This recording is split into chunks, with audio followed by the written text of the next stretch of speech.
Well, hi again, everybody. Happy 4th of July. And here we are right in the midst of summer with Bob Lobel. I'm Mike Lynch. And our show, as always, is brought to you by Cold Springs RV, your destination for all things camping. And where?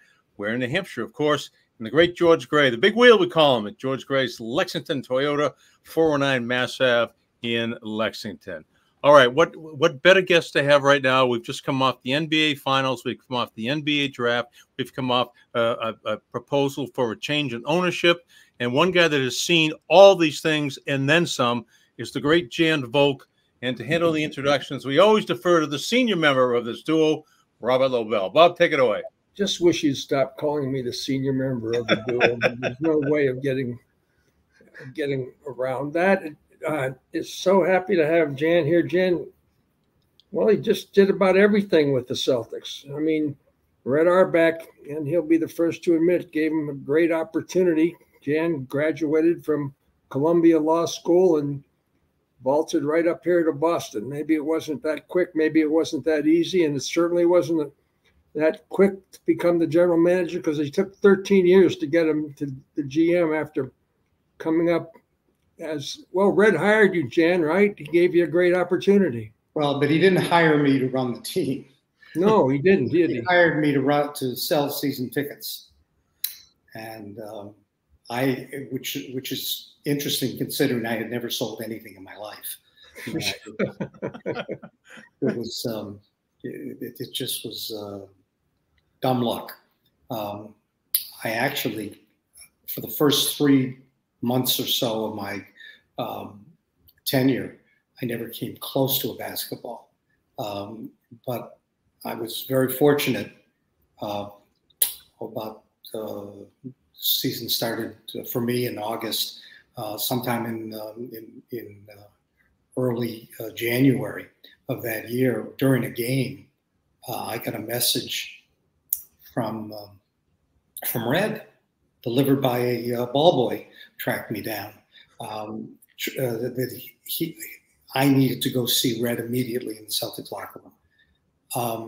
I had done a lot of things, but 2 of them were being with Red and being in the locker room all by myself.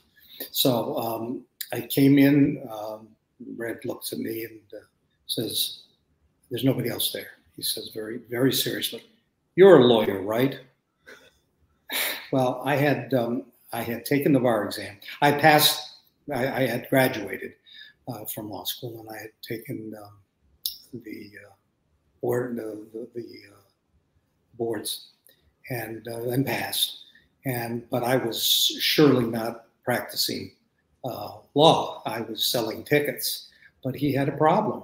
He had a problem that needed a lawyer, and it needed a lawyer that evening. The game's being played, and Red has a guest in his box, which was Jerry Colangelo, who at the time was general manager of the Phoenix Suns, and they were sitting together during the game, and at one point just left, and it came to be that he had a deal for a pretty significant player that was Red had set up to be dealt with down the line, down the road. There was an agreement that was not being sent to the league, as there was no requirements that they sent things like that to the league at that particular point in time. And Red, we had an outside attorney, and we had a firm that was responsible for all the legal machinations. But it turned out that the lead guy was not there. It was Sunday. He was skiing. And in those days, in 1972, if you were on the slopes, you might as well be on the moon. You just had you had no way to communicate. And it turned out that both the lead guy and the lesser, not in quality, but in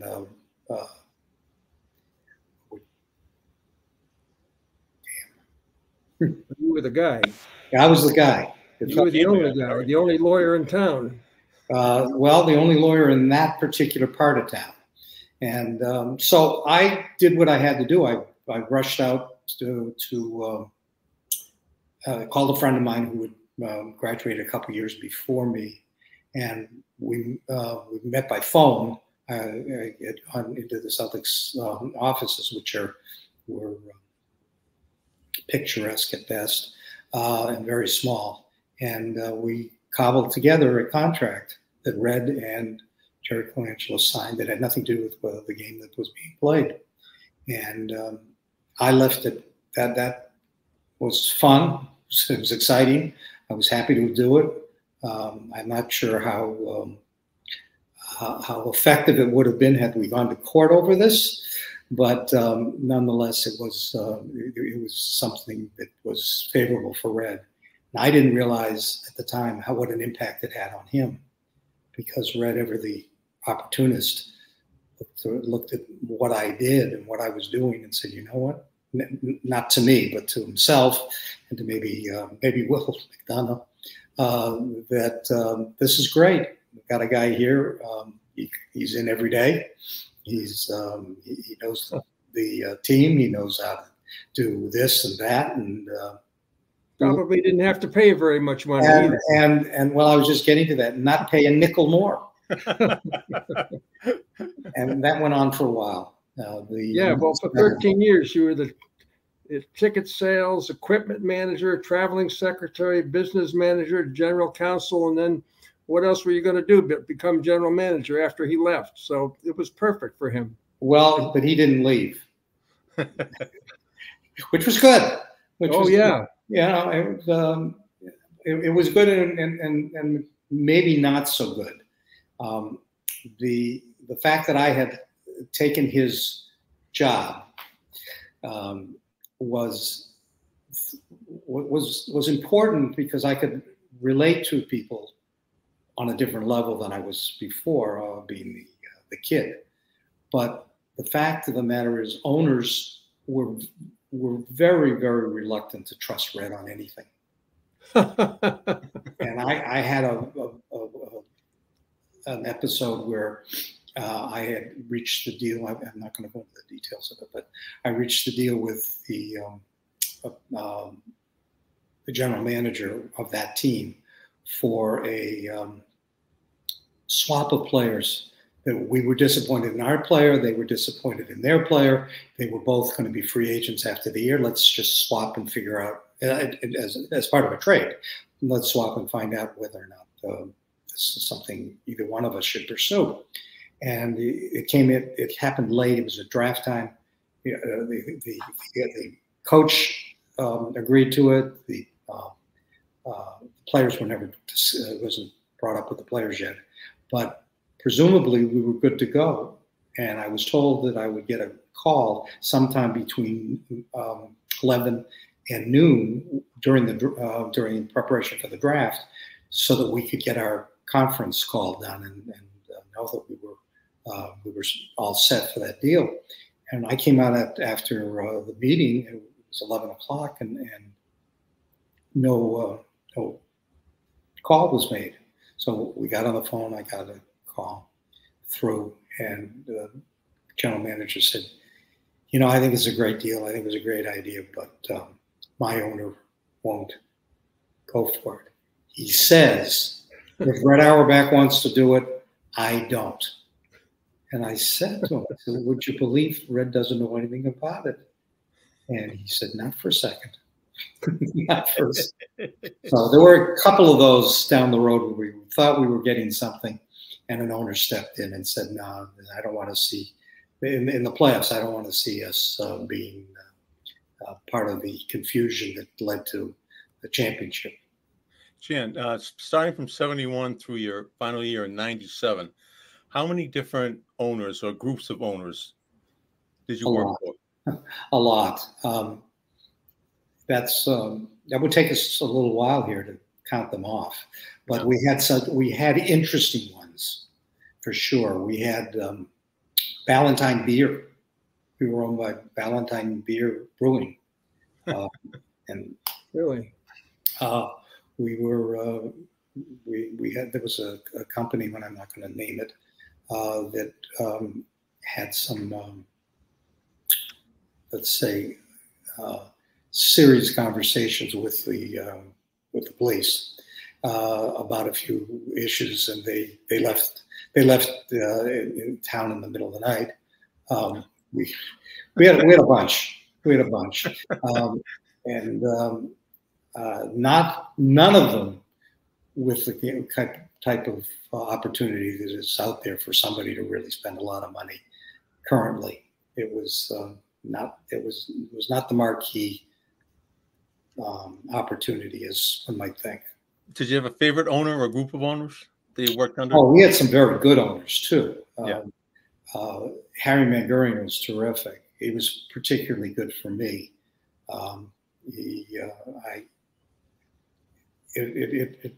I knew him.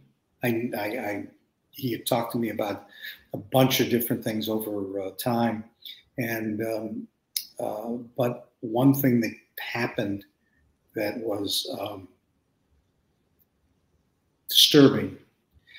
I'm sure you all remember that Red was told that there was no deal for Bob McAdoo, right. And then of course the next day there was a deal. It was a John Y. Brown deal, right? He did John Y. Brown. Yep. And I came into office the next morning because I had a conversation with Red. It was after a ball game against the Knicks. It was a back-to-back with the Knicks playing in Boston on Sunday afternoon. And I asked Red, I said, is any of this likely? He said, no. I told him they do that, I'm gone. Which of course he did. Red said that. Red said, if they do this deal, I'm gone. Something like that. They know that, and but when I came in the next morning, and looked over the paperwork, they had misconstrued or misrepresented the deal. And both sides have to, with the league, swear to the validity of their agreements, had to sign off on things. And one of the things that was in this deal was the Celtics were to assume responsibility for all of Bob McAdoo's deferred income, both in Buffalo and in New York. And that was really a lot of money in that case. It was more than the value of a franchise. And Harry tried to reach John Y. Brown, couldn't. And he finally said, you and I are going to do this. He sat down with the people from, and I can't remember the folks that were involved, but we just essentially said, no, we have no deal here at all unless this comes out. And it worked. I mean, they were running up the flagpole hoping we should salute. John Y. Brown was amazing. He traded, well, basically with Irv Levin. They swapped franchises. John Y. Brown owned Buffalo and Irv Levin owned the Celtics, and all of a sudden they switched ownerships. And I couldn't figure out if the owners switched or the teams switched. A little bit of both. Yes, that was an interesting time. We were just reaching agreement with a couple of free agents, or one free agent and one player that was becoming a free agent. At the end of the season, when it was available time for free agents to sign, different on a different setup than they have now.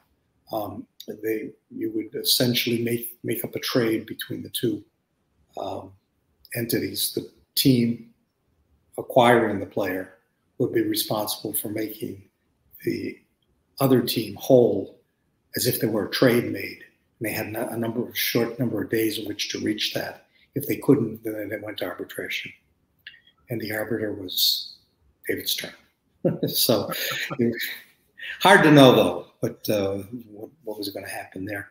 But we had reached an agreement with two players. One was Kermit Washington, who was already playing with us and finished the season. He was the one, if you recall, who was involved in the Rudy Tomjanovich episode. But we were signing Kermit Washington and Kevin Kunert, who I don't know if you remember, was a big that with some experience, and they were represented each individually by a different attorney in the same law office. And I went down wherever it was in D.C. I went down. Red was there. I was there. We represented the Celtics, and these two other attorneys, David Volk being one of them, represented the other entities. And we went through this. It was a negotiation that had into it. We knew we were walking away with the player. The player knew he was walking away with the deal. We just had to get it done. And so we got it done. And as I was leaving, I think it was David Volk said, "Hey, I heard a rumor." "What's that?" "I heard a rumor that you guys are moving the team." Well, that's ridiculous. So that's ridiculous. So I left with that, just kind of out of the blue absurdity, and got back to Boston. It was I got back in the early evening, and before I did anything, I called and said, I'm here with the documents. Little did I know that I was like the Japanese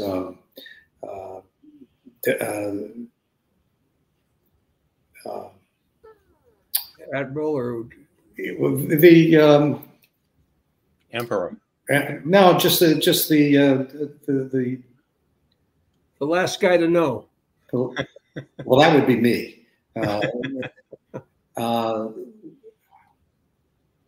I'm having problems with that one. I can't. Let me ask you this, Jan. Yeah. We're in the same era now, late 70s. In your organization, who was the first person that uttered these words? I've just seen this guy named Larry Bird. John Killalay. The killer, huh? Mm-hmm. Yeah, he actually said, I've seen the next Rick Barry. Barry, yeah. Wow. And it became a less of it manifests itself much quicker than we would have liked. He was out there pretty fast. It's like Scottie Pippen. Nobody knew who Scottie Pippen was, and 40 Anderson saw him playing in an obscure spot, and he was out there pretty quickly too.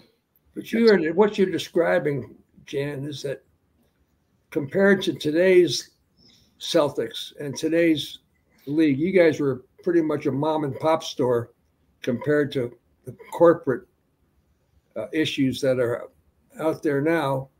There's so many questions about the enormous salaries. How can you make this happen without an arena? Where do the arenas become a big issue now that all of a sudden the Celtics are for sale, and they're saying, well, how can they exist under the Jeremy Jacobs owned arena, and how have they been able to exist all these years under the Jeremy Jacobs arrangement? And I mean, what kind of a drag was that on you guys back when you and Red were, wiping up the floors at night, getting the game ready, getting the place ready for the next? Yeah. Well, I can't speak to these folks. I don't know who the folks are. That's to be determined, but they do have I suspect that they have a really renewed interest in a building that changes the dynamic quite a bit. You had mentioned having been for so long without a stadium. There was year after year, it was a repurposed garden, and then it became a replacement. But it's still an opportunity for them meaning the new folks, to extend their opportunities. How was it drag? How much? I'll let you jump in here. I mean, how much of a drag was it on you guys to have to carry that renter's tag with you? Never an owner, always a renter. We were lucky. It became a much more congenial group, and there was a lot more interfacing between. There was always a good relationship at the ground level with the Bruins. With the Bruins, yeah. with the building. I mean, people.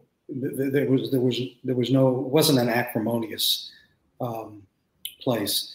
It was much more so in the early days when I came, when I started working there. It was took a while to get through that. But one of the interesting things about it is we had been relegated to a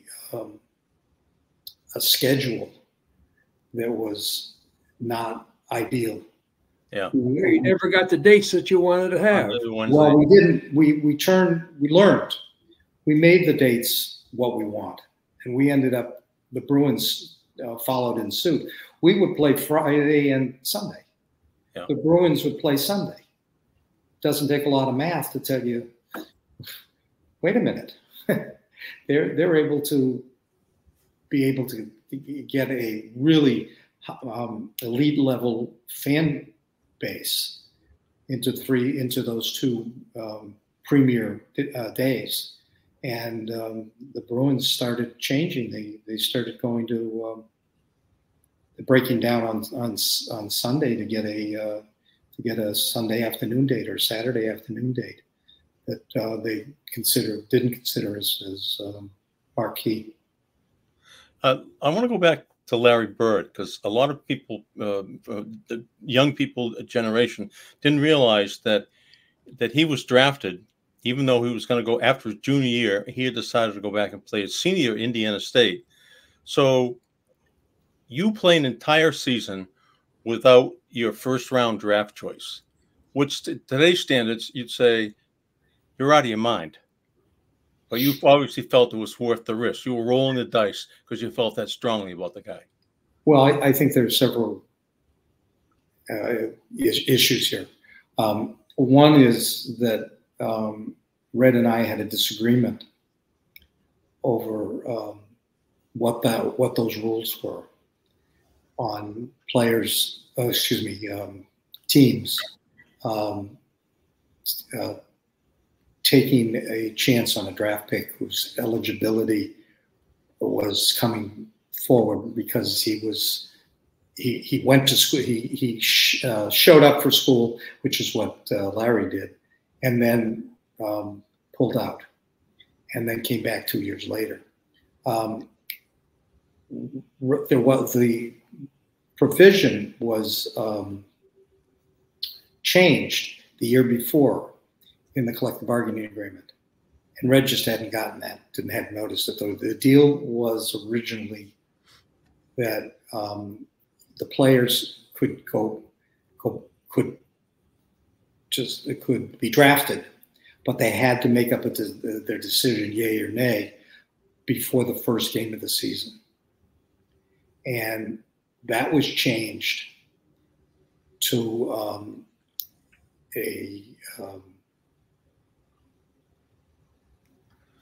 they changed the rules so that it worked in your favor. Nobody did anything in our favor. I know, but they were supposed to go back into the pool, right? If they went back. Yeah, you had a year. Yeah, you had a year from the first. Well, nearly a year. Yeah. You had the day of the pool was effective from the day of the first draft until last day before the next draft. So you had pretty much you got to get an extra day in there, but that was and that was effective. That was to our benefit. It was to our benefit. There was also a benefit that wasn't what was really important to us, and that was the drafting of the other teams. Because what we had was, I think the player was Michael Thompson was the number one pick of Portland. Yep. We had 2 picks. We had the 6th and 8th picks, and Portland had in addition to the number 1 pick, had the 7th pick. So they were all geared up to take the 1st pick and take the 7th pick, and we stopped them from doing that. We took the 6th pick. Excuse me. We took the 6th pick, and leaving the 7th pick to Portland and the 8th pick again to us. So we had 2 marquee players. As it turns out, the deal to swap franchises, swap franchises, resulted in that player, Freeman Williams, playing for Portland, San Diego. Yeah, yeah. And had it not been that way, that those draft picks, we would not have had that. We would never have allowed ourselves to be going 1 pick and hoping nobody took it. No kidding. Yeah. Well, interesting. Going back to the swap of players.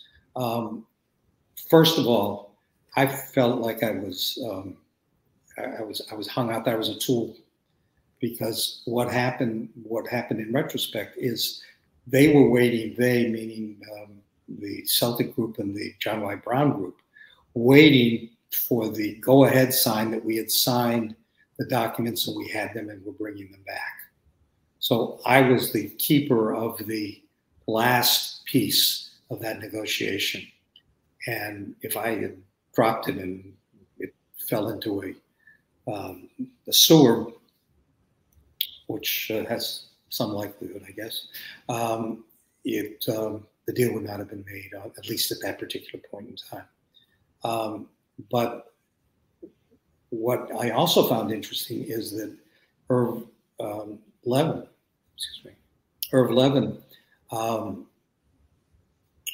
who was the owner of the Celtics at the time, with Harold Lipton, passed on Bird when they were dealing. This is for you. This is for me. This is for you. This is for me. As they were splitting up the values of ownership, and they passed on Larry Bird. Shame on them. It's like passing on Jordan, passing on Tom Brady, endless amount of guys that people. Well, some people didn't believe in him. Yeah, they didn't, and I guess I remember that first game, Jan. I remember it was a Friday night. I was living in Somerville. I went and Sam Kane got me tickets on the floor, an old Swampscott guy. Kane, my gosh, before the past, yeah. And I came back and I told my roommate, I said, "You have got to see this guy. I mean, I have just seen the greatest Celtic of all time." He goes, "What are you talking about? We've lived through the 60s, 11 championships in 13 years. Russell, Cousy, Havlicek." I said, "You have got to see this guy. He is unbelievable." And the rest is history. Pretty good history. Yeah. Pretty damn good history, right? The greatest. Now we're gonna jump. Let's jump forward. Now let's jump forward to the next big deal, which brought Parrish and McHale to the Celtics. Right. Sam Bowie, right? He was. No, it was.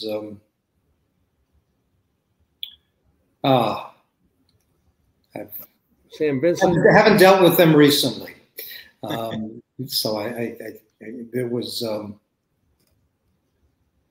So you've got the go look it up. Second pick and the 3rd pick, right? Second and 3rd.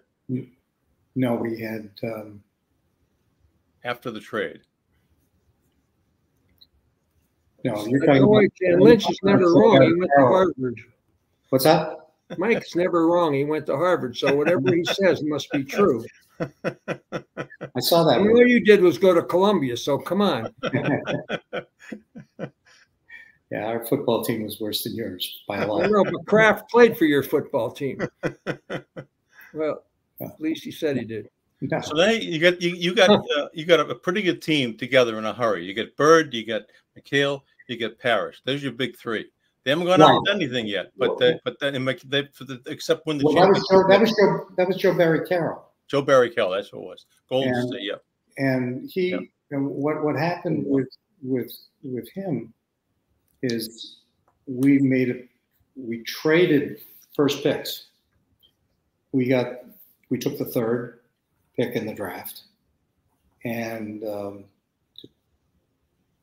trying to think who had ended up with the first, but it was very similar to the draft that Danny did for Jason Tatum and Jaylen Brown. Yep. Yeah, and it was, as I said, very, very similar. Where we knew Joe Barry Carroll wasn't playing here. We felt we could move down and do better. Yeah. And that's what happened with Danny's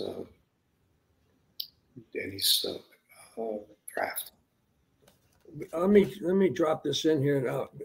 When we come back to our conversation, Jen, I'm going to ask you about Len Bias and what that was, how that news traveled, how I know you actually drafted Bias, or Red did and you did together. I never forget that we were at the press conference before the draft or during the draft when Red celebrated the fact that, who was it, Portland or Seattle took Bill Cartwright or whoever I couldn't remember who they picked, but it doesn't matter. The fact was that it opened the door for the Celtics to pick Bias, and you guys were ecstatic. But that's old. For a very short period of time. For a very short period of time. I'll get back to that in just a second. So, but Mike and Jan both were campers. I know you guys are campers at heart. I mean, you're happy campers. Jan's down at the Cape. Mike's wherever Mike is. Swampscott, Winchester, any up and down the North Shore. You're thinking about a new RV? Well, our friends at Cold Springs RV are ready for you. So go see the latest in travel trailers, fifth wheels, motorhomes, pop-ups, and more. They have the best selection and even an indoor heated showroom for pop-ups. Visit Cold Springs RV in Ware, New Hampshire. Yes, Ware. It's west of Goffstown, where I was this Saturday, Mike. I was in Goffstown, and that's all I talked about was, the podcast and Cold Springs RV in Goffstown, New Hampshire, north of Tingsboro. Beautiful. And when I visit Tingsboro, I'm sure that's all I'll be talking about as well. Yeah. So north of Tingsboro, west of Goffstown, and check them out online at coldspringsrv.com. And now, before we get to the tragedy of Len Bias, Mike's got the stage and a question for you, Jan. All right, Jan, since we don't have any money to pay our guests, when they eventually build this Lobel Lynchy cruiser, we're going to give each one of our guests is going to have it to ride across the country. But you have to pick one person to go with. And it has to be a non-Celtic person, non-Celtic player, non-Celtic. Who makes these rules? I do. There you go, Mr. Harvard, right? Step up to the plate. So think of all the guys. It doesn't even have to be an athlete. It can be somebody past, present, alive, or deceased, somebody that you would like to ride cross-country with and just have a conversation with for 3,000 miles. Who would you pick? What's riding on this? It's a good time. We'll fly you back. Gotta know what's up at what's at stake here. Well, spoken like a true lawyer.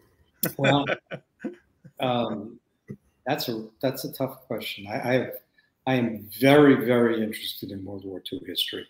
Okay. That's what I read. All right. And I'd probably pick somebody out of that to pick his brain. Patton, maybe. Eisenhower? Well, no, not that. I think. Okay. Yeah, I think that would be. Doesn't have to be an American. It's just what I need.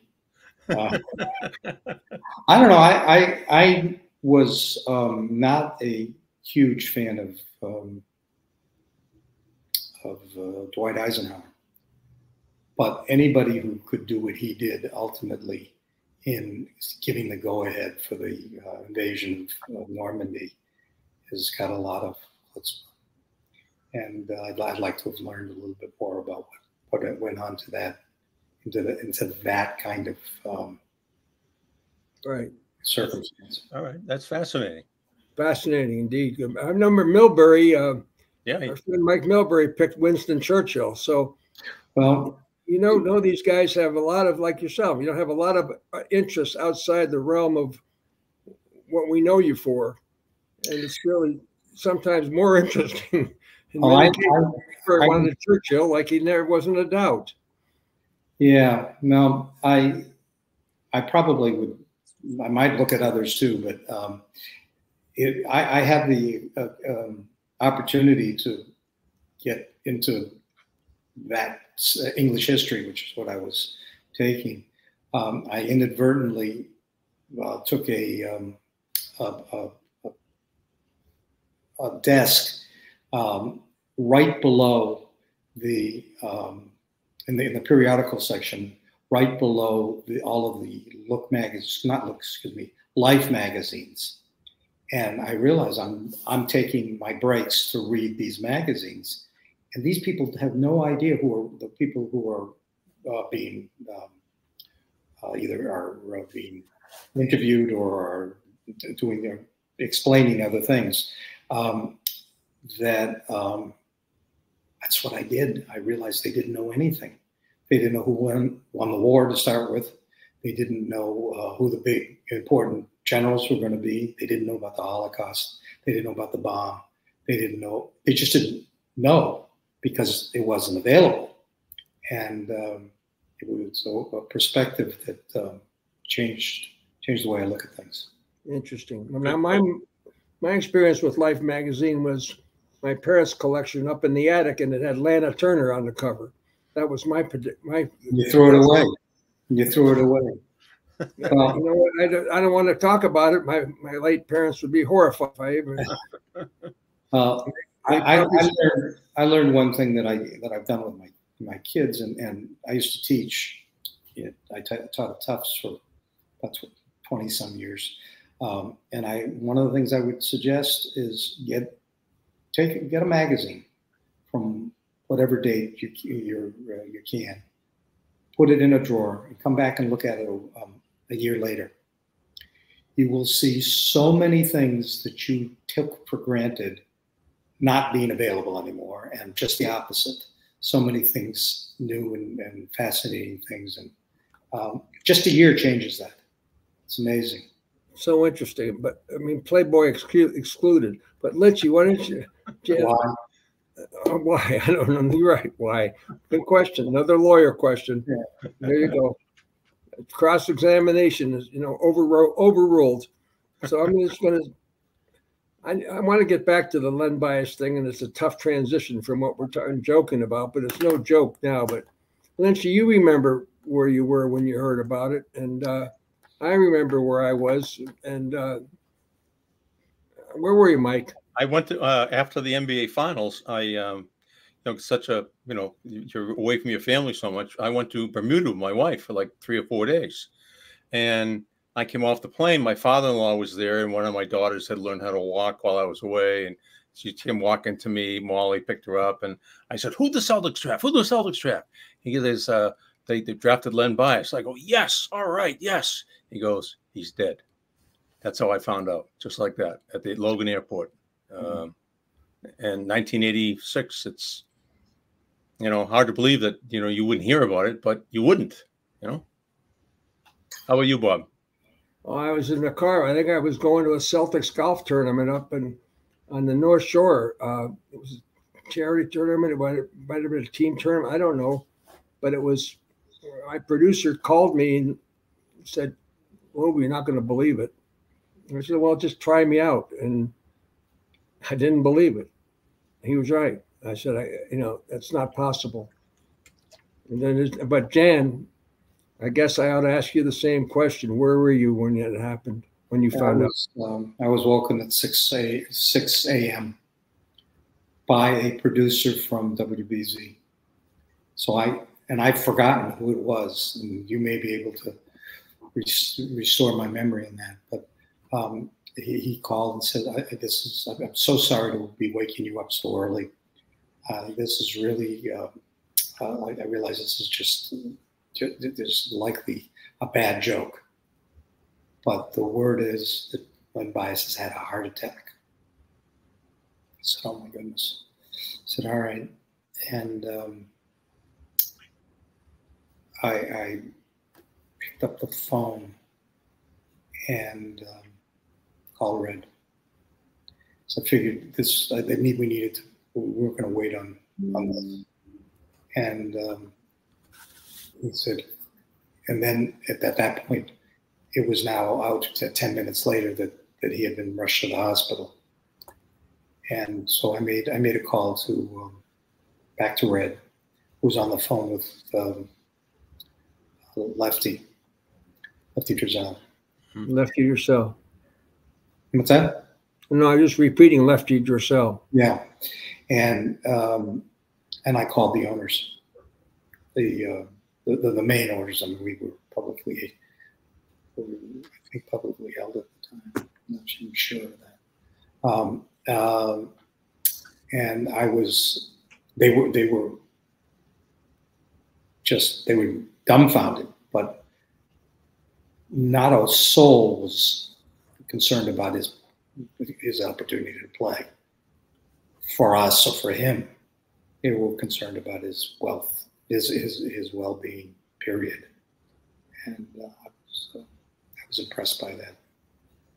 It was heartfelt. It changed everything. Did change everything. It did. Yeah. It changed everything for a long time. Well, not so long because it happened to Reggie. Yeah. And Reggie was underappreciated. You needed to go to other arenas to see how they dealt with Reggie Lewis. It was one of those, oh no, don't let him play. Don't let him get in the game. Don't let him be a double teamed, things like that, or do double team. There was a great deal of respect and admiration for the game that he brought, which in Boston was taken for granted. Do you remember the game where Reggie blocked 5 shots of Jordan's? Yeah. That was by itself a worthwhile bench thing for accomplishment. Yeah. And then we go from the sadness of Len Bias to the euphoria of acquiring Bill Walton on your roster.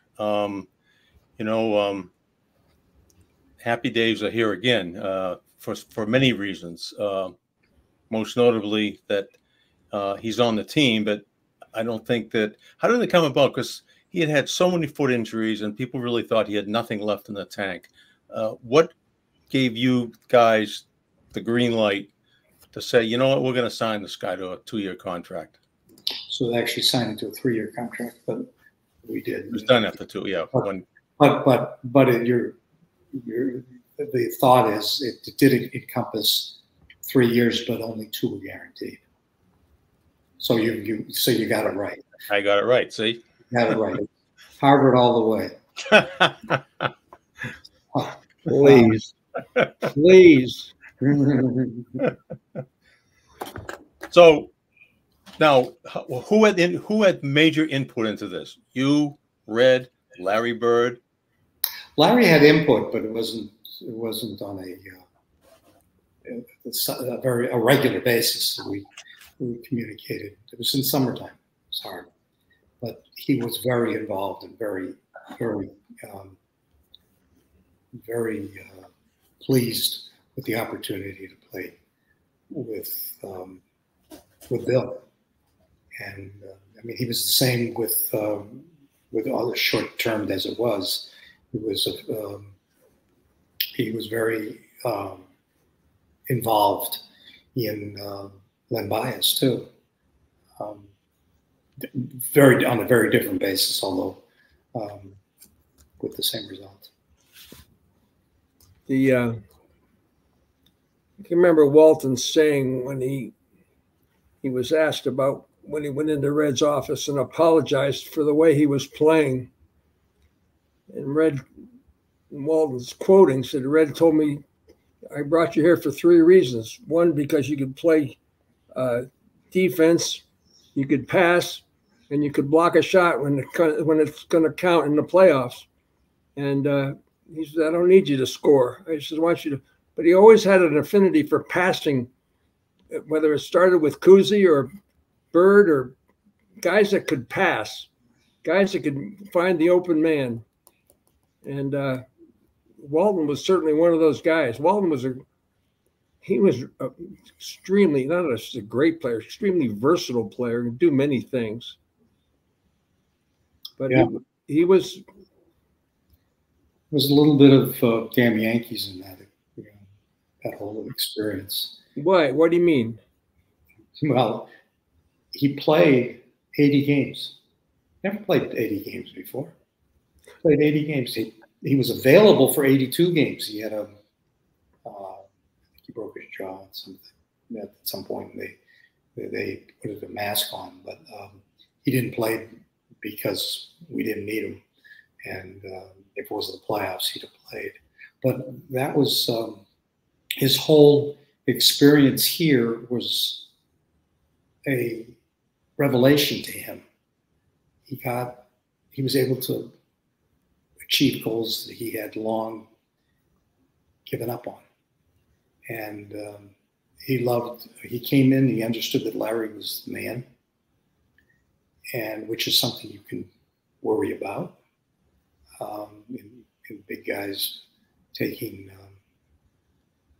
not adjusting to that, the hierarchy. The only exception to it was ball boys. He was a little demanding in what they could provide. Drink. I need a Coke. Bill, you could get up and walk and get it. So not when I've got a ball boy.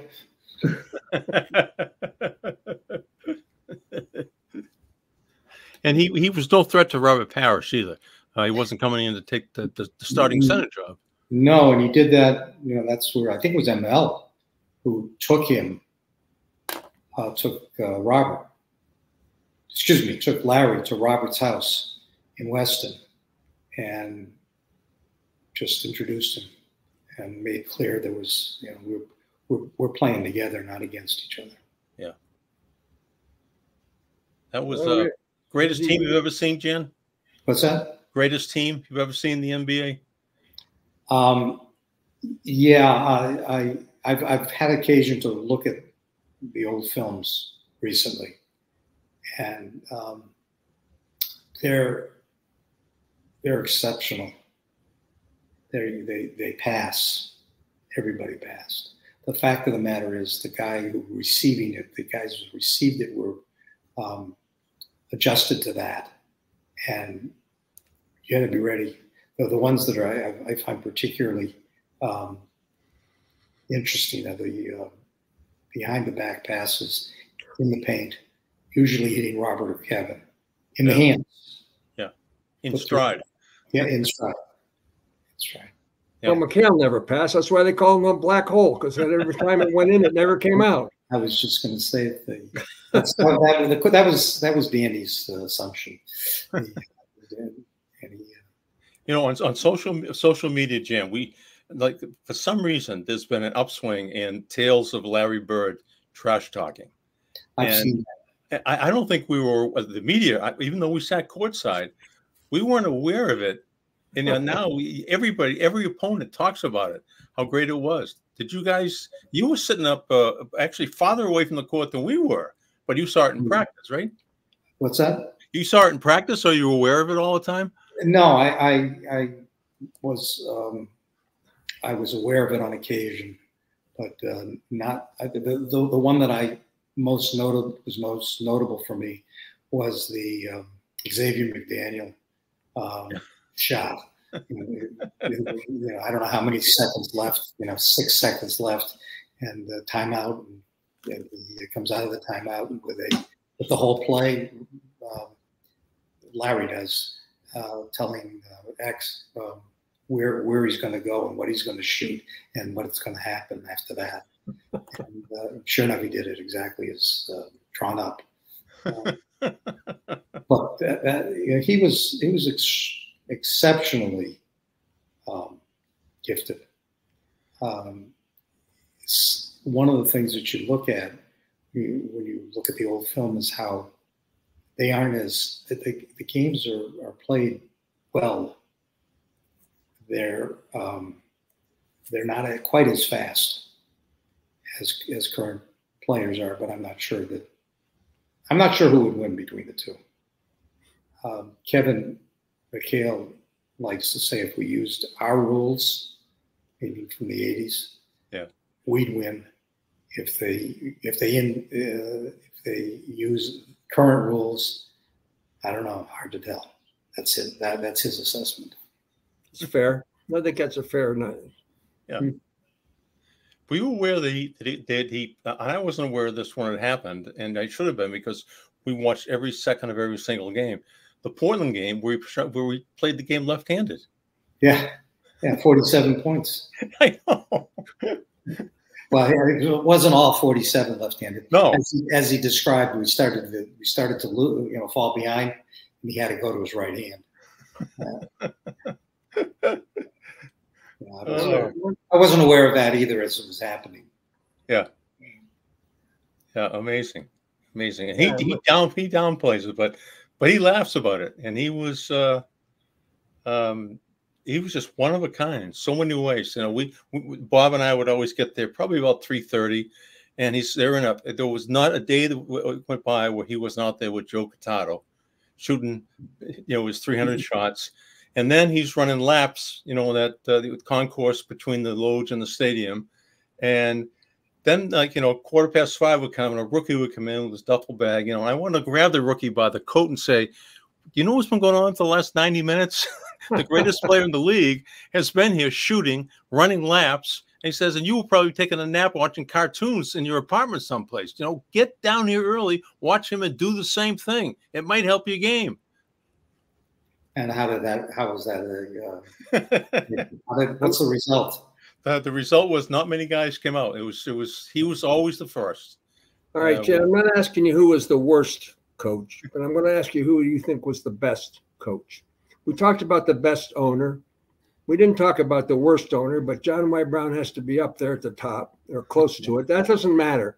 But who was the best? And you talked about Mangarian being one of the best along with Gaston. Who in your mind was the best coach? I think you've got to categorize that. We've got several to think about. KC was the best for the players that were there at the time. That's my answer. Okay, thank you very much, Jan.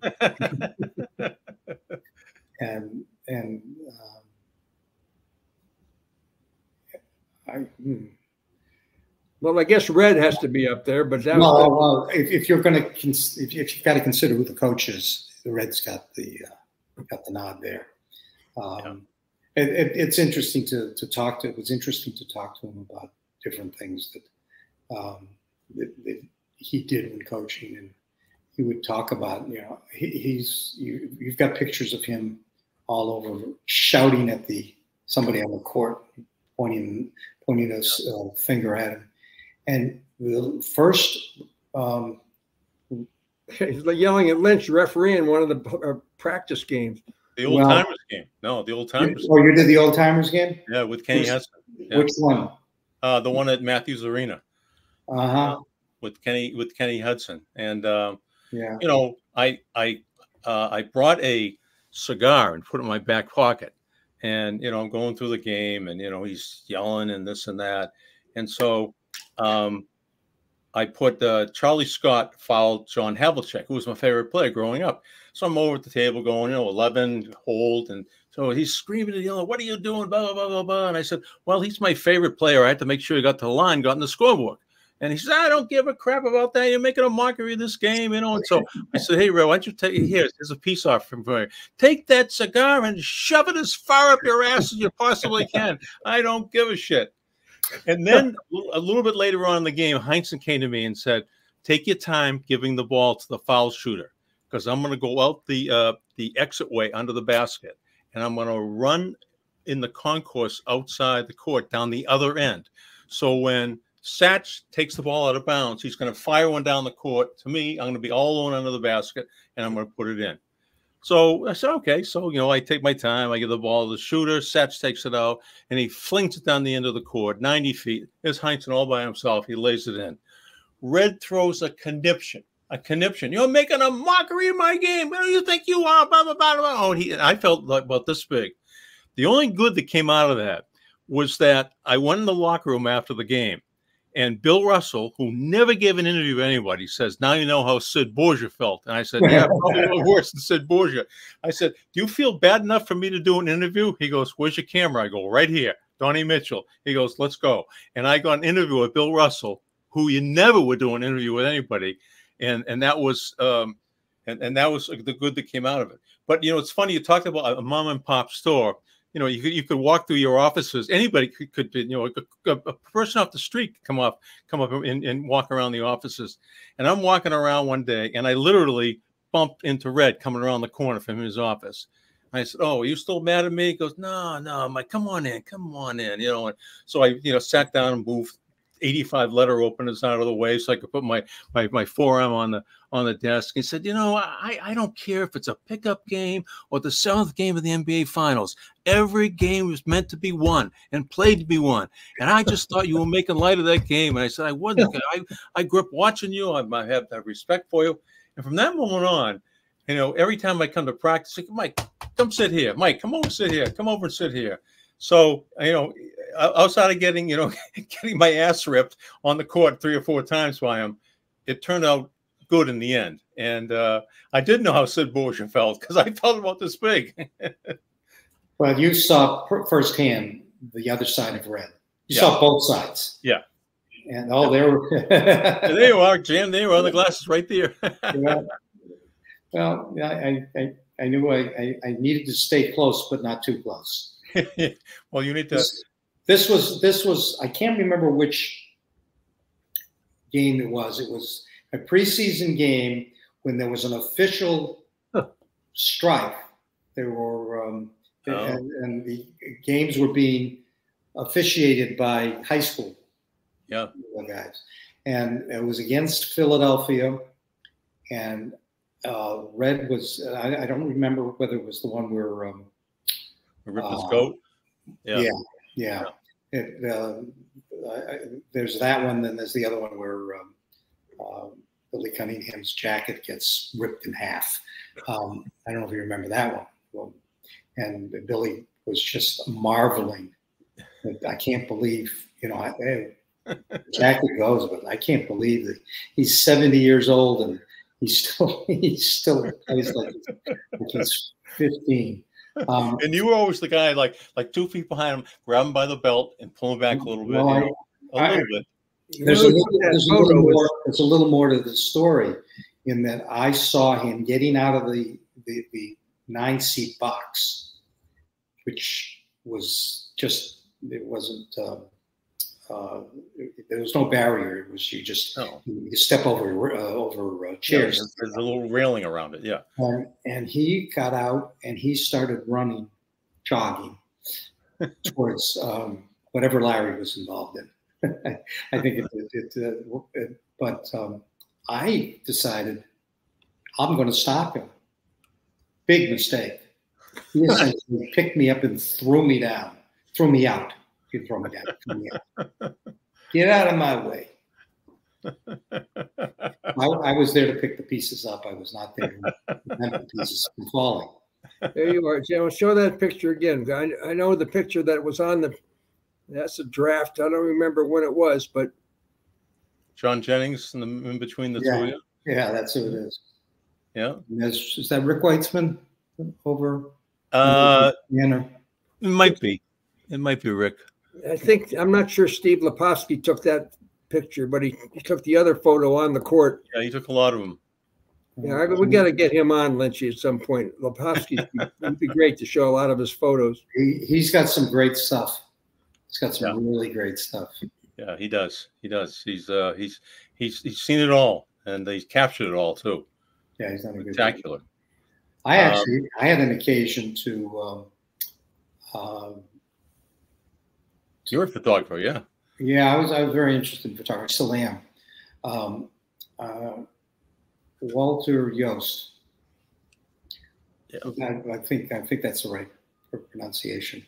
Was is a Sports Illustrated photographer. They use photographers in a different way now than they used to.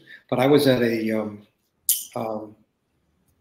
event at Colby where I went, where there was where he was Walter Yost was explaining a lot about his photos, and one of his photos was a photo of 5 Celtics and 5 Lakers in the sports arena in New York.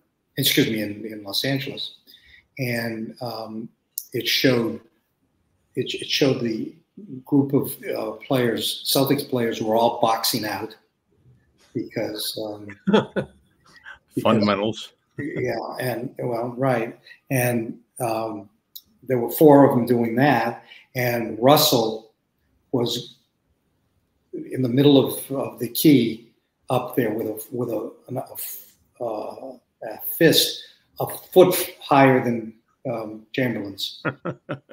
And you look at it and you see these 4 other players, and you look at them, they're all wearing the same uniforms, you think, until you really look. They're not wearing the same uniform.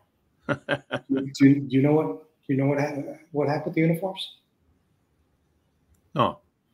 Red got sick and tired of the issues of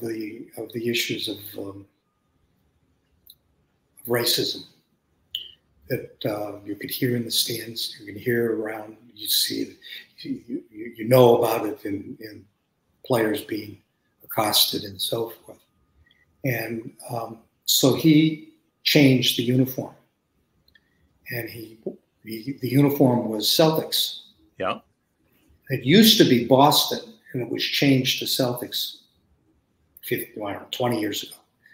And he changed it back to Boston. And 3 players, it's the middle of the season, wouldn't turn their uniform back, and they were just superstitious. You could probably figure out who it is. But in that picture, you see Satch, John Havlicek. Yep. Larry Siegfried. Siggy. Yeah, and there's one other. Anyway, they those 3 wore a different uniform for the rest of the season. You can find it, and Walter Yost was explaining how he did this picture, and so it's pretty interesting. I thought he should know what was underlying there. He didn't even notice the picture changes. I went up, Lisa, my wife, said, "You better say something to him. He should know that." So I got up and I got into the first line of people coming talking to him, and I said to him, "Walter, this is great stuff, but you might want to know. By the way, I was the general manager of the Celtics for 13 years." Right, kid. Yeah, right, kid. He said, "Look at it," and he finally came away. You can see this picture on. You can look at it on. He has a website where he sells pictures, notable pictures, and that's one of them. But I actually haven't looked to see whether he changed that. Anyway, we have a picture that you took on at a Cape Cod baseball. Well, I'll just put it up, and then maybe you can explain it. There it is. Yeah, that's Katuitt Cavaliers winning the Cape League title. You can see the big trophy down underneath, off to the side of the bleachers, and that's Mike Roberts, the longtime manager of the Katuitt Cavaliers. And I've got a Cape League shirt on for the sports department. So I've been doing that for a long time. Hey, Jan, we all know that Red was vehemently opposed to cheerleaders of any kind. Yeah. So we had Steve Paliuka on last week, and Steve said that he and Wick Grossbeck spent a number of times they went in to visit Red, blah, blah. And number 3, what do you think about cheerleaders? No. Everything was no. So they went into him one day and they said, look, Foxwoods Casino has offered us $500,000 if we have cheerleaders. And Red said, and he said, I think we can use that money to sign some players. And Red said, all right, you got my blessing. Cheerleaders can go, but you get the $500,000 first. Well, I know, because I was involved in 2 of these situations, that Red did not give an okay on cheerleaders, or dancers, actually, right? Until the day after he died. That is when they changed. And I know they also changed the T-shirts giveaway that they would do. They were the shooting things. Yeah, the shooting thing, right? Yeah. And that came back also on the same day. Huh. Let me get our final spot in here, Jan, and before we say goodbye. This has been spectacular, by the way. Hey, if you think about a new vehicle, go where we go. Go see our good friend George Gray at George Gray's Lexington Toyota. We've been customers for years because we know that George Gray will treat you right. They're family-owned and operated dealership that we trust, and you can trust as well. Go see the great George Gray, the big wheel, we call him, at George Gray's Lexington Toyota, 409 Mass Ave in Lexington. A big Celtic fan, has been for years. I know he's going to love this conversation with the great Jan Volk. Well, it's been great, Jan. It's been spectacular. It's been compelling. It's been interesting. It's been enlightening. And you got any more adjectives, Bob, we can add to that? No, you did a great job, Jan. I know you were very concerned about it, and I just, well, great. Thank you very much for doing it. Well, I should probably tell you that, you know, that probably half of what we talked about actually did happen. So go with it. Run with it. We're going to run with it. Sprint with it. And we'll end on that note right there. Jan, thank you so much. Okay. And folks, don't forget to follow us at unanchoredboston.com. It's a good sign-on.